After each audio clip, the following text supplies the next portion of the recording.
everyone, and welcome back to another episode of This Week in Throws. Today, we'll be breaking down the Rabat Diamond League that went down over the weekend. We'll be talking about NCAA regional action and some big performances and some surprise qualifiers and really strong teams to come out of that meet and qualify for next week's national championships, which I will be at. And then we also, as usual, for the last week of May, we had lots of very strong random competitions across Europe, including, I think, the strongest of those was the Trondheim Games in Bergen, Norway, where we saw some excellent hammer competitions. Today, I'm actually kind of rushing this one because we've got two Diamond Leagues coming up this week with Rome tomorrow and then Stockholm, I believe, on Sunday. But there's also the Paavo Nurmi Games in Turku, Finland, literally later today. I'm filming this Wednesday morning. I think those started around noon. So those will be in next week's episode. And I'm sure there'll be some crazy results. You've got really strong men's discus field.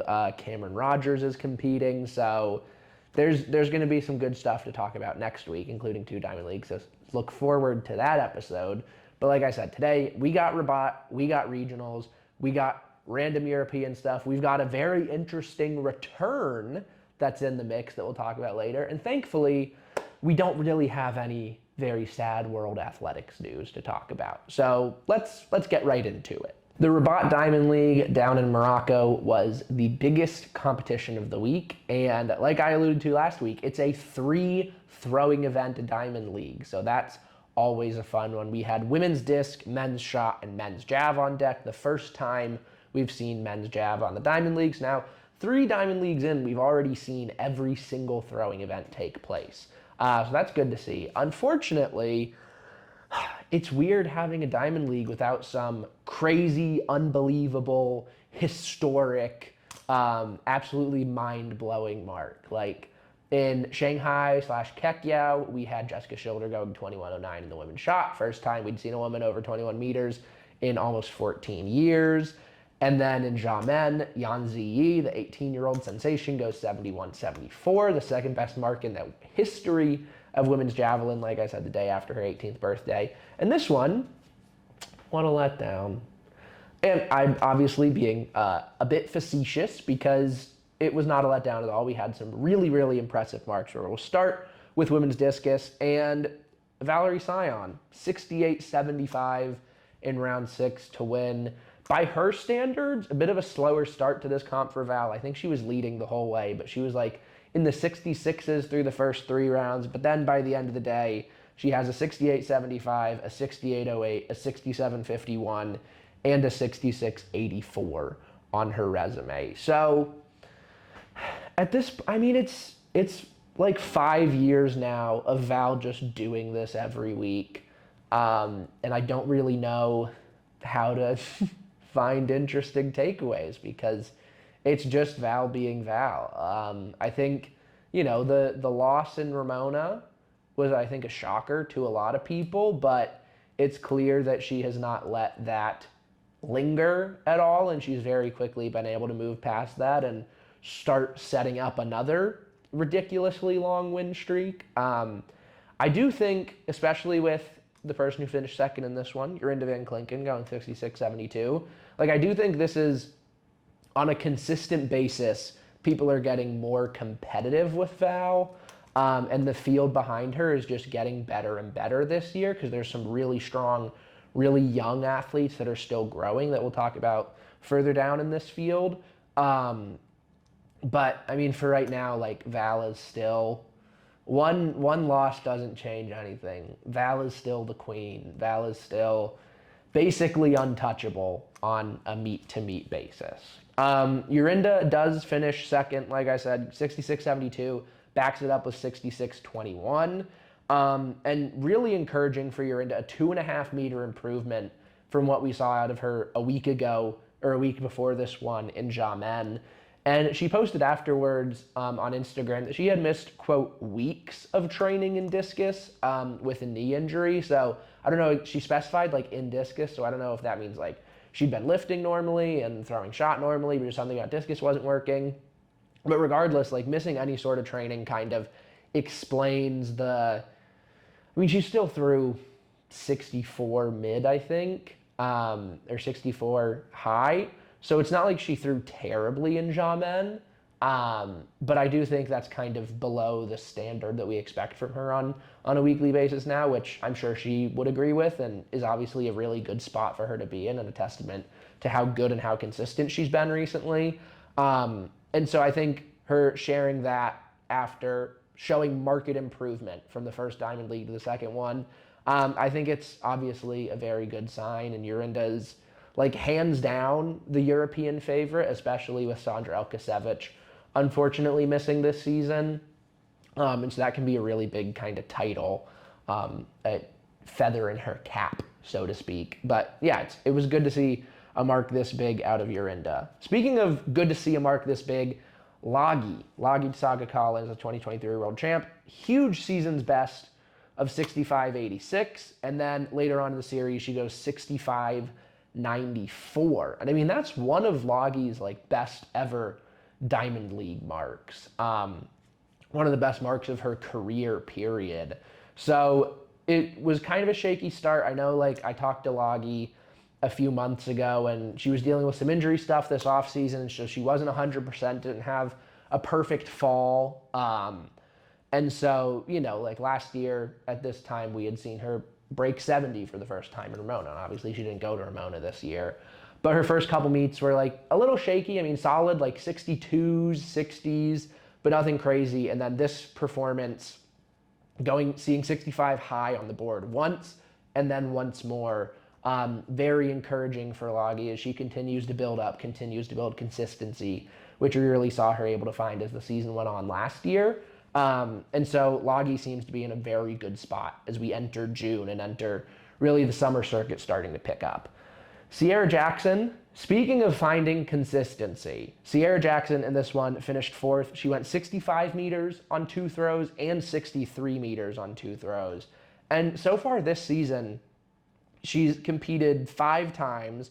She's gotten 62, 62.8, 67 in Ramona, 62.6, and then 65.70 something here in Rabat. And I mean, she posted about it on Instagram, and her caption said, Sierra's word of the year is consistency.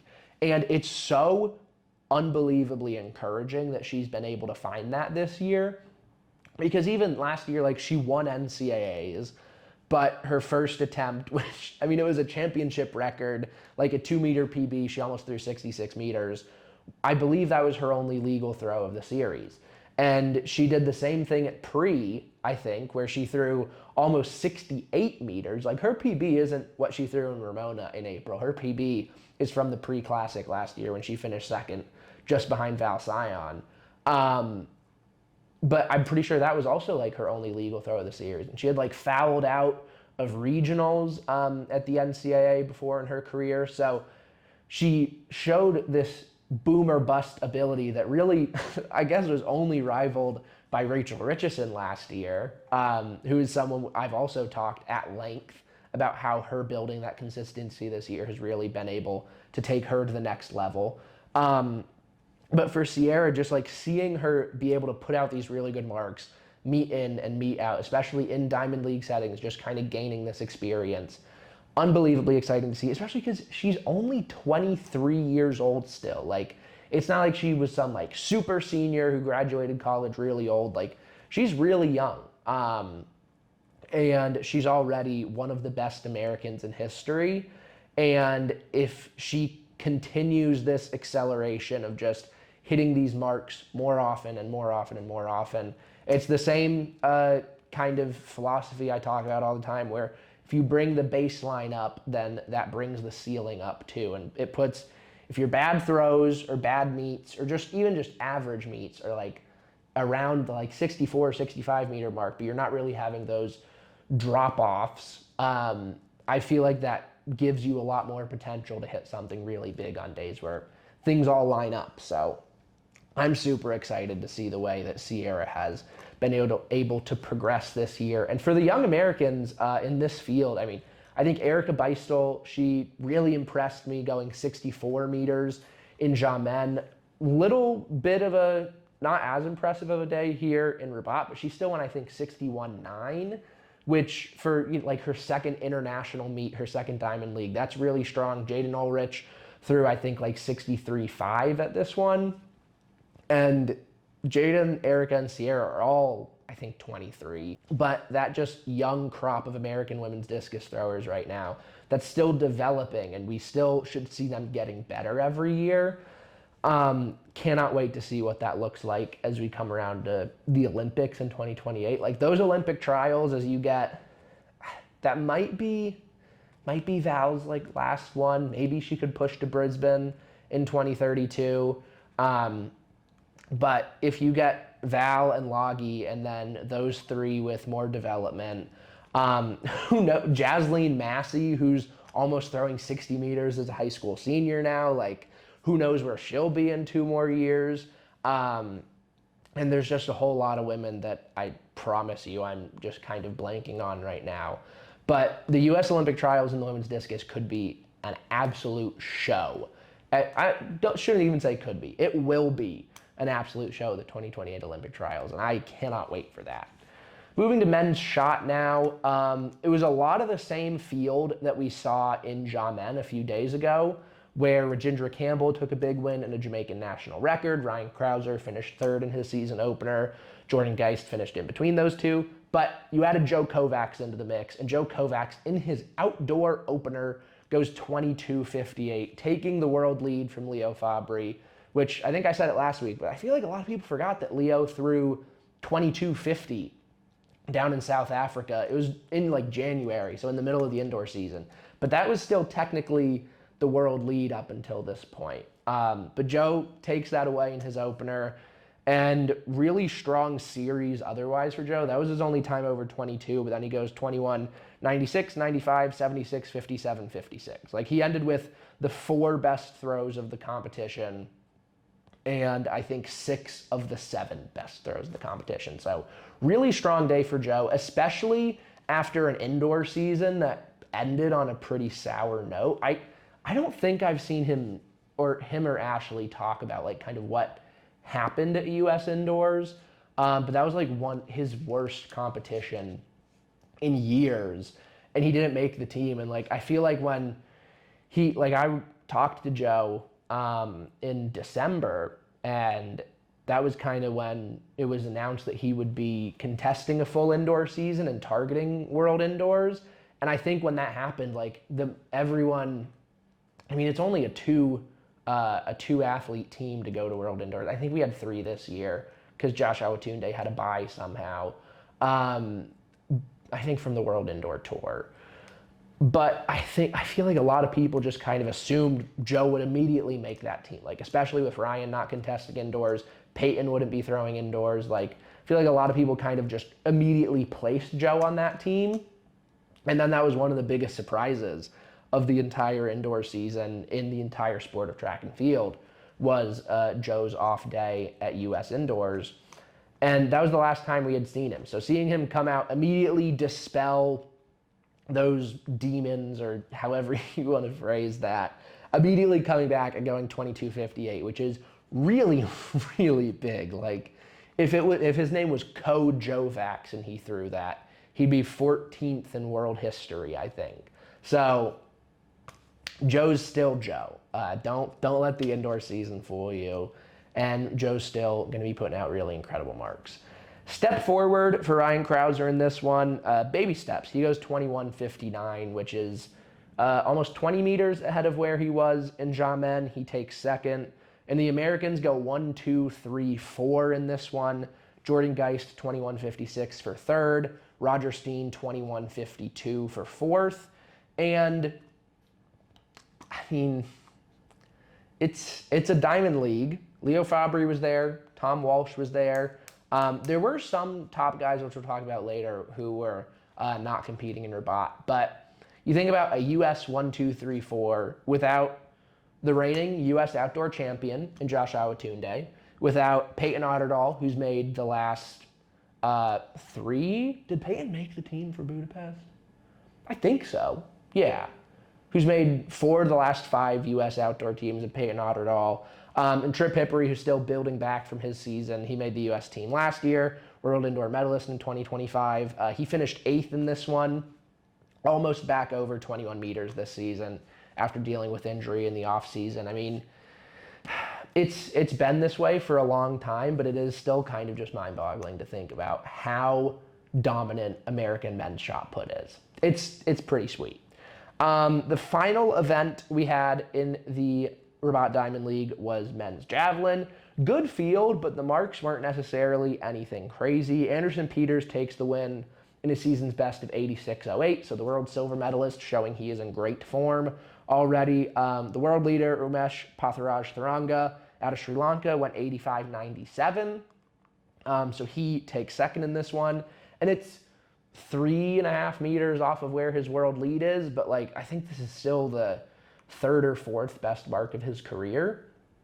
So still, and doing this on a Diamond League, and like he took second against basically a world final field. Like a lot of the guys he beat are the ones he's going to need to beat in Budapest a few months from now at the World Ultimate Championships. So still a strong day for Ramesh, even if it's not quite living up to 89 meters, that standard he set this year. Kishore Walcott, 3rd, the world champion. I believe this was his opener, goes 82.52, so not a bad spot to be in. And Thomas Roller continues his strong build back, 81.61 for 4th, beating the likes of world bronze medalist Curtis Thompson, who had not a great day, finished at around 77 meters.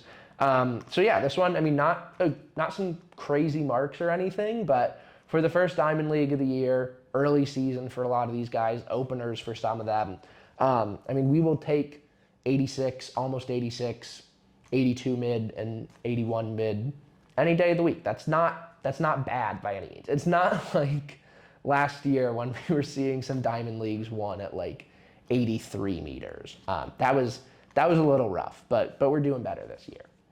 Heading into just kind of highlights around the world, and like I said in the intro, the first place we need to stop is Bergen, Norway for the Trondheim Games. And last year, this was a pretty miserable competition. I think the weather was really bad. I know Cameron Rogers was there. This was her only loss of the season, I believe, and she was dealing with the flu here, and she just talked about how miserable an experience that was.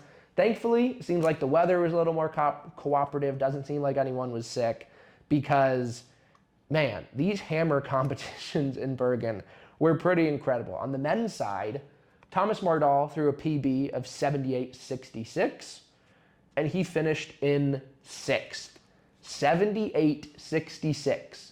Finished 6th in just a normal meet. Like, it's not even a hammer competition that's like adjacent to a Diamond League. You didn't have the likes of Ethan Katzberg or Rudy Winkler. So you didn't have like North America's best competing in this one. But this was basically what this was a European Championships preview. I believe except my GOAT, Volodymyr Myslivchuk, was not in this field. But in essentially European Championships preview, it's Jan Chassenand out of France, who it's a big season's best of 81.07 to take the win. He had 4 more marks over 80 meters in this series, or I think 4 total marks over 80 meters. So 3 more in addition to his 81.07. And really strong day for Jan, but again, I kept pointing this out last year, and I didn't want to feel like a hater, but then I was kind of proved right in Tokyo when he didn't make the final. Last year, he threw over 81 meters like 4 times before the month of June. And so for him, it's a matter of he can't be peaking too early, and he needs to be able to carry this kind of form into European Championships, because he beat everyone he's going to need to beat. Obviously, you got guys like Ben Salash, who threw 80.59, Mihailo Kokan, 79.62, Berlin Hummel, 79.56, Armin Jabados, 78.84, and then Thomas Mardal, like I said, 78.66. Really strong days out of all those guys, but also you can expect them to kind of level up when we get to Birmingham in a few months' time. And so basically for Jan, like, we just need to see that this is not his peak and that he can also reach that next level. And I mean, it's between those 3 guys, Ben Salash, Mihailo Kokan, and Merlin Hummel, they all threw well over 82 meters in Tokyo last year. So we could see a European Championships podium where it takes 82 meters to medal. In that case, like it'll take a big PB and a breakthrough performance from Jan, but that's not something we haven't seen before. Like that's what we saw Merlin Hummel do last year in Tokyo to take the silver medal. So basically for Jan, I'm not like trying to downplay this mark at all. Like regardless of when it is in the season, obviously 81.07 is huge. Beating the guys he beat is really huge, but I just want to make sure that this isn't the best version of Jan that we see this year. The women's competition also really good. You saw the Finnish duo go head-to-head. Krista Turvo comes out on top in a PB of 77.35, a Finnish record, ahead of Silja Kosonen at 75.90. And then, so that kind of wraps up. Bergen headed to Ramona for the Ramona report from this week. Ruben Rolvink absolutely dominated in the men's discus. He sets Dutch records on back-to-back days. 70 meters 23, I believe that was on Sunday, and then 71.22, or 70.23 I think might have been on Friday, and then 71.22 I believe on Saturday. Also, both of those are left-handed world records, so heartfelt apologies go out to Reggie Jagers. But Ruben Rolvink over 70 twice. I mean, Ruben is not like, yes, this is a big PB. Like, we see people go in Ramona and throw big PBs. But, like, Ruben's not a fraud by any means. Like, he's thrown 67 last year. He's still a pretty young guy. I think he's, like, 25 maybe. Absolute, as both rows pointed out, absolute unit of a man. Some of the widest shoulders I have ever seen. But, like, it's not like this is a crazy out-of-nowhere mark. Like, it makes sense that a really good discus thrower who almost made the world final last year goes to Ramona and throws really well.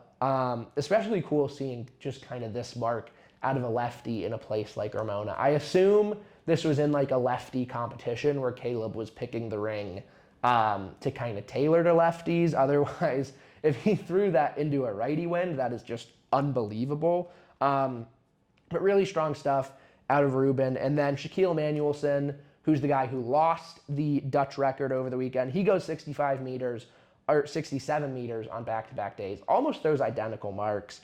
And then legend Boysen Hayes, the American who trains with Garage Strength, which is Throws University up in Pennsylvania. He goes 65.08 for a massive PB, his first one since 2021. He actually, same thing that Ruben Rolvink did, he had PB'd, I think, on the Friday competition, and then adds another meter and a half onto his PB on Saturday. So very cool to see for legend. In Dresden, we saw a strong men's discus comp at the Golden Oval meet, and Maddie Denny comes out on top, 67.76, also goes 67.41. A few days after he had gone 67 meters at a meet in Tenerife, on the Canary Islands, I believe is where Tenerife is. And so Maddie's been consistent this year. I mean, he has obviously 74 meters in Ramona, 73 meters in Ramona. He does his thing there. But then looking at like kind of his domestic circuit down in Australia in late January and into February and March. And then since then with what he did in men's discus was at Shanghai/Kekyao. What he did there, 67 mid to finish second behind Christian Che, and then 67 again. He's going this afternoon, probably in a few hours, in Finland at the Paavo Nurmi Games. So Maddie is in good form, and he's kind of building up to ending this trip in Stockholm. So that competition is going to be really, really fun, which we'll talk about in a little bit. I believe, like I said, the Stockholm Diamond League is on Sunday. So good stuff out of Maddie. Second in this competition was Tuergang Abudwaini, who is the Chinese record holder. He's a Uyghur Muslim, I believe, representing China on the international stage, which, considering how heavily China has oppressed the Uyghur Muslims, pretty cool that the Chinese record holder is a Uyghur Muslim. But for Tuergang, he goes 66.39 here. For second, he beats Steven Richter, Henrik Jansson, and Lawrence Okoye. Three very legitimate, like, European title contenders European title with Daniel Stahl and Christian Che and someone else who we're going to talk about in a little bit. Might be tough, but I mean, 3 of the best discus throwers in the world, and he beats them pretty legitimately. He's had a really good season, 65 a couple times, 64s, and it's just cool seeing a Chinese men's thrower, because obviously their women have been so dominant in the shot put throughout their history. The hammer has been really incredible. Like right now, I mean, Gongli Zhao just retired, but on the women's side, you have world champion Bin Feng in the discus. You have 2 of the 3 world medalists last year in the hammer in Ji Zhao and Zhang Jiali. And then you obviously have a really strong javelin history there. And then Yan Ziyi right now is kind of the absolute epitome of that. But the Chinese men have never really been competitive in the throws to the best, at least since I've started paying attention to them over the last couple years. So seeing a Chinese man be able to take some of these wins, pretty cool stuff. The shot put, what I kind of alluded to when I was talking about the men's shot and Rabat, was on the same day in Białystok, Poland. There was, I guess, you could kind of call it like a B field shot put competition. Which there's one thing that makes me deeply upset about this competition, and it's that Chuck Enekwechi was in this one, and it's very stupid that the African record holder is not in the only African Diamond League when they have a men's shot put competition there. If this was Chuck's decision to go to Poland, then that's fine. I take that back. I don't have any ill will towards whatever Chuck decided to do. But if it is a matter of he was not able to get into, if the African record holder was not able to get into the only African Diamond League, that's pretty messed up. Regardless, Chuck takes the win here, 21:39, which would have placed him pretty well, earned him a pretty penny down in Rabat. Konrad Bukowiecki, strong mark for second, just behind Chuck at 21:34. And then Zane Weir, a new dad, I believe, goes 21 meters for the first time this season. 21 meters on the dot. So pretty good, pretty impressive, the state of shot put right now, where we can have 2 really high-level comps literally on the same day with pro fields, probably like 1,000 or so miles apart from where? Rabat to Poland. Okay, that's probably more than 1,000 miles, but regardless, still pretty cool. Moving back across the Atlantic to NCAA regional action now. The biggest mark of the weekend, I'm very excited to say, Alida Van Dalen went 69-31 to win the women's discus at the NCAA East Regionals in Kentucky. Alida obviously representing the Gators of the University of Florida. And like I said, I posted this on my story after it happened. I don't want to say that I called it, but ever since Alida threw 69 meters in Ramona, I've been pointing out the fact that in 2024, she threw 66 meters in Ramona, which was a big PB, but then she goes to the Paris Diamond League a few months later, almost throws 66 meters at the Paris Diamond League. So yes, the wind helps her, but there's never been that big of a discrepancy between her windy PB in Ramona and her more regular conditions PB. And so I was like, I feel like there's just a really good chance she throws something like 68 high just away from Ramona. Like, I don't think that PB is going to be a massive outlier for her, because it's historically, we haven't seen that be the case with Alida. And I was literally talking to her about this like a couple days before the competition. And then the live results pop up, and round 3, she goes 69-31, which is a PB. She's now thrown further away from Ramona than she has in Ramona. So, as she said in a very great video recorded by the one and only Audrey Allen, Ramona who? Ramona what? Just unbelievable reaction in that moment to that throw. Super excited for Alida. Super excited to hopefully see her get the national title in her last opportunity. 2 third-place finishes and a second-place finish in her career so far. But she just won regionals by 11 meters. She's 7.5 meters ahead of the next closest competitor in the NCAA this year. Don't want to jinx anything, but I'm feeling pretty good. On the men's discus side in the East region, Shamar Reed out of Jamaica, representing Florida State University, has another really good day, 64.22, backing up his almost 66-meter throw to win the ACC championships 2 weeks ago. But then second through fourth, really strong performances. Trevor Gunzell, representing Jamaica and the University of Alabama. Christopher Crawford, representing Trinidad and Tobago and the University of Alabama. And then Aaron Alvarez-Aranda, representing South Africa and the University of Tennessee. I mean, that's the top four there. And then Jarno van Dalen was sixth, and he represents the Netherlands. So, but the top four, all two Jamaicans, a Trinidadian, and a South African. Just an emphasis on how international the NCAA is and how strong of a system that has become from everyone in the world to go there, use those resources, and get better. It's really cool to see. But those three guys, Trevor, Christopher, and Aaron, all finished between 61.77 and 61.71 with big PBs for Christopher and Aaron. So, I mean, last year we saw a really, really impressive men's discus competition at NCAAs where I think it took like 62 maybe to make the top 8. And so if we get some more solid PBs, we could see something on that level when we get to Eugene in a few weeks, which I cannot wait to see. For women's hammer in the East region, France and Mississippi State's Marie Rougetette breaks 70 meters for the first time, which is a barrier she had been knocking on the door of all year. She becomes, I think she's like the 8th French woman to ever throw 70 meters and the 4th in the NCAA this year. So Marie peaking at the right time. Congrats to her and her coach, Daniel MacArthur. Evelyn Bliss continues to do her thing. The American representing Bucknell University wins the women's javelin at the East Regional, going 61.02. As she does, that's her third time over 60 meters this year, the 4th in her career.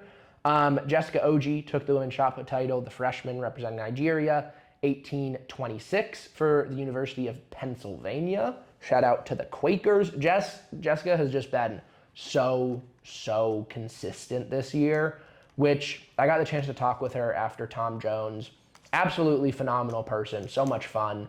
But the way that she's just so seamlessly transitioned, obviously like I pointed out, the women maybe have it a little easier than the men because their implements don't have to change weights when they get to college.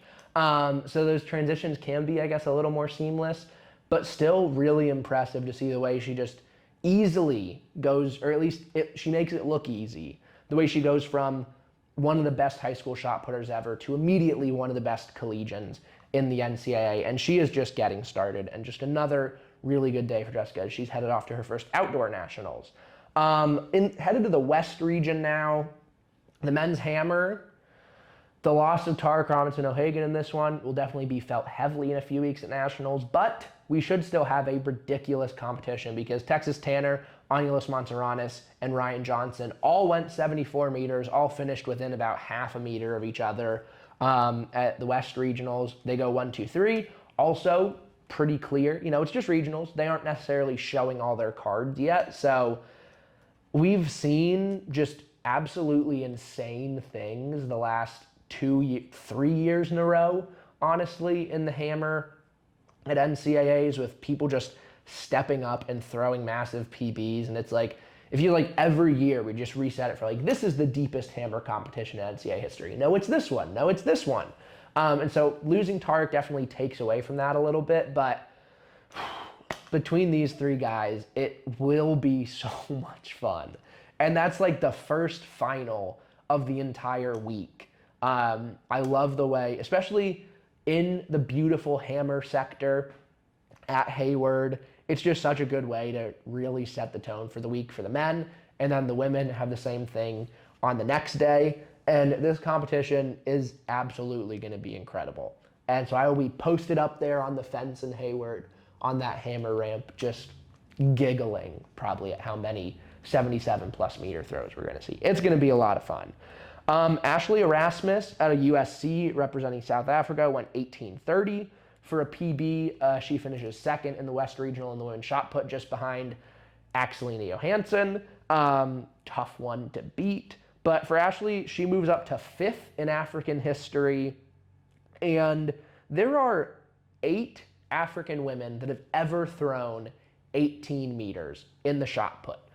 4 of them are currently active in the NCAA, where you have the 2 best in African history, Jessica Oji, the aforementioned Jessica Oji, and then you also have Mina de Klerk, representing Nebraska, who is also South African like Ashley, and Mina qualified for nationals as well. And then you have Ashley Erasmus and Antoinette Nabwe representing Liberia at 18 meters on the dot. Half of the African women that have ever thrown 18 meters in the shot put are in the NCAA right now. So that just, I think, further emphasizes the point that I had about how cool of a development program the NCAA is in giving these people opportunities, giving international athletes, I should say, opportunities to get support systems and get great coaching and great resources and really just kind of maximize their potential and just make the sport better as a whole. And I guess the education part of it is cool too, but it's also cool to see women from Africa throw 18 meters in the shot. Men's discus in the West, I want to give my boy Court Gebers a shout out. Representing Eastern Washington, he was, I believe, he's probably got to be the lowest seeded athlete in any event to make it to nationals, because he came in to the West region seeded 47th in the West in the men's discus, throws a 1.5 meter PB, almost throws 57 meters, places 11th to head to his first national championships as a sophomore. So big props to you, Court. In that men's disc out in the West, Oregon freshman Ben Smith also threw a PB, 58.99. He also won the region at 20.50 in the shot put. With Tarek Robinson O'Hagan unfortunately out of the picture, the redshirt freshman seems like a runaway favorite for that shot put title, which could be just like the first one of many because he is so good. And the things that him and Blue are doing are incredible. Oregon in total has 9 throwers going to nationals, which is tied for second most with Florida. So shout out to Coach Eric Werski. And then the most, or I guess I should say entries, not necessarily throwers, but the most entries belongs to Nebraska and Coach Justin St. Clair, including 4 in that women's shot put, obviously led by heavy favorite Alekna Johansson. And while we're on the subject of Oregon, and I tell you what, Oregon could have been at 10 throwers at nationals if they had this guy back, but Mikolas Alekna is returning. He tore his pec in his left non-throwing side in mid-March, but he was just announced yesterday as one of the 3 headliners for the Prefontaine Classic in July. It's taking place on July 4th, obviously in Hayward, and he's back in his home ring. I honestly, I have no idea what a pectoral recovery timeline looks like. So I have no idea how incredible this return timeline is. I don't know if this was expected, but when I got the press release that Nicholas was going to be there, I lost my mind a little bit. I'm like, there's no way this is actually real, but it's real. We're going to have Mikolas Alekna versus at least Roger Stona and Daniel Stahl, so world record holder versus world champion and Olympic champion. I saw Sam Mattis also posted on his story earlier this morning, I believe, that he'll be at pre as well. So that pre-field is always really incredible. I've talked so much. I have an entire video about how incredible pre-2025 was. So it's fun to see these fields start to come together. That'll be awesome. I'm so excited to see Mikolas back. And he's going to be booking for his first European title. That picture just got a lot more crowded. I think Europeans, is the first week of August. So it's about a month after pre. I don't know if pre is going to be Mikolas's opener. I believe he's been back in Lithuania during his rehab process. So I could see a world where he gets a light little shakeout comp down in Lithuania. before coming over and competing at pre, just to kind of gauge where he's at. But I don't know. So we're officially on Alekna watch for the next 31 days until we get to pre. But I'm very excited. We are once again on Alekna watch. Looking ahead to next week, like I talked about, the Pavo Nurmi games are going on right now. I think right now. So those should be lots of fun comps. You also got 2 Diamond Leagues this week. Rome, which is basically the same men's shot put fields and the same men's javelin field. That will be on Thursday, so tomorrow. And then I believe on Sunday is the Stockholm Diamond League. Women's discus, same field we've seen a couple times. Basically, Val Sion, you're into Van Klinken, Vanessa Kamga, looking to defend home turf, Sierra Jackson, Lagit Saga.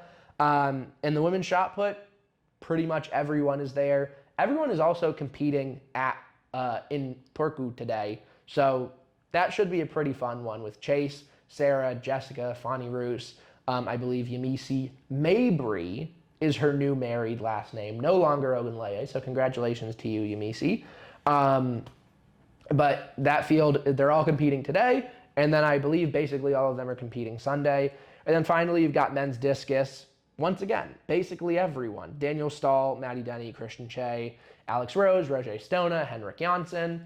I think it's very cool, and it makes sense that like at the Stockholm Diamond League, it's Sweden's 3 best throwers. Okay. Axel Neo-Hansen's not there, unfortunately, because she's going to be a week away from winning a national title. But you've got Vanessa Kamga, Fanny Roos, and Daniel Stahl all competing on the same day. So in front of a home crowd, that should be very fun to watch, see how that can lift them up against the absolute best in the world. But that's what's in store for this week, but that is all I have for you about last week. So thank you guys so much for watching. Please don't forget to like and subscribe, comment down below if I missed anything or if you guys have any other thoughts on this weekend's action, and rate, review, follow on Spotify. I still should know what that is. Also rate and review on Apple Podcasts. That would be great. And yeah, that's all I got. So thank you guys again for watching, and I will see you guys. Oh, wait, before I get there, follow the Instagram at Paulie Throws. Follow the Twitter at PHoffMahoney. And I will see you guys next time. Hell yeah.